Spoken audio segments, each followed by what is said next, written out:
Let's talk about medicals when you move abroad. Hi friends, welcome back to the channel. This week in our expat term series, we're going to talk about medicals. Now, before we start talking about anything medical related, I am not a doctor. Do not take medical advice from me. These are just going to be some very high level concepts that I'm going to talk about in regards to medicals and moving overseas. If you are considering moving overseas, definitely talk to your doctor, you're going to talk to your HR department. They will have very specific requirements. Again, I am not a doctor and nothing in this video should be taken as a medical advice.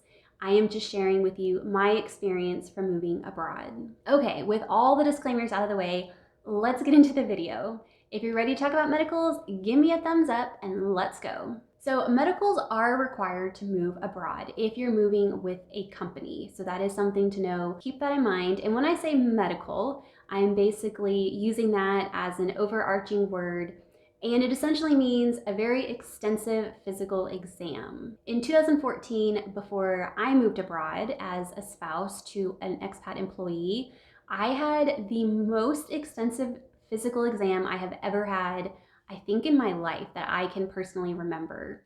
It included everything from obviously a physical exam to blood work to an eyesight test to a hearing test and a plethora of immunizations, even an EKG to check my heart. So when I say extensive, I mean very, very extensive. And medicals are done by companies for a few reasons. One, it's usually required for your work visa. So you're going to need a work visa to get into your country so you can work for your company. And those countries don't want companies sending over, quite honestly, sick people that can clog up their health system or their hospitals. They want to make sure that if a company is sending an individual over, that person is genuinely in good health. The second reason is that the company wants to ensure they're sending over healthy individuals as well.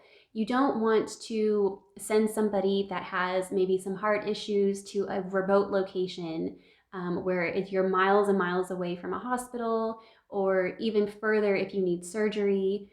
Those types of things are very important for the company, and they don't want to be putting their employees at a health risk by sending them overseas. When we lived in Angola, I knew of a few expats that actually had to get life flighted down to South Africa to have surgeries completed. So again, it's very important to the company that they're generally sending over healthy people that can withstand the conditions in those global locations. And three, sometimes immunizations are required for that country that you're going to. I know, again, when we lived in Angola, a yellow fever certificate was required to even enter the airport. I am not kidding you. Right at the airport door, when you get off the plane onto the tarmac, you walk in.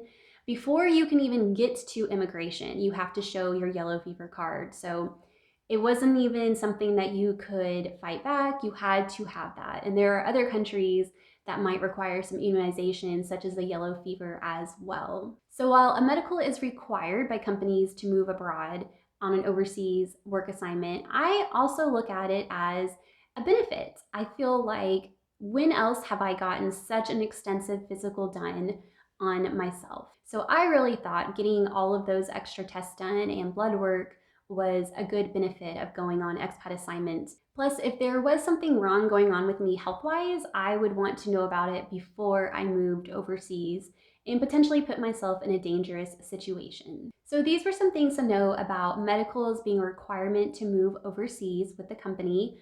Just be sure to, again, check with your HR department and check with your personal doctor for any kind of medical related questions.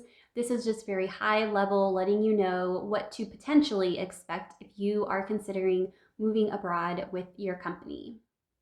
All right, friends, I will see you next week with another expat HR related term. Bye, guys.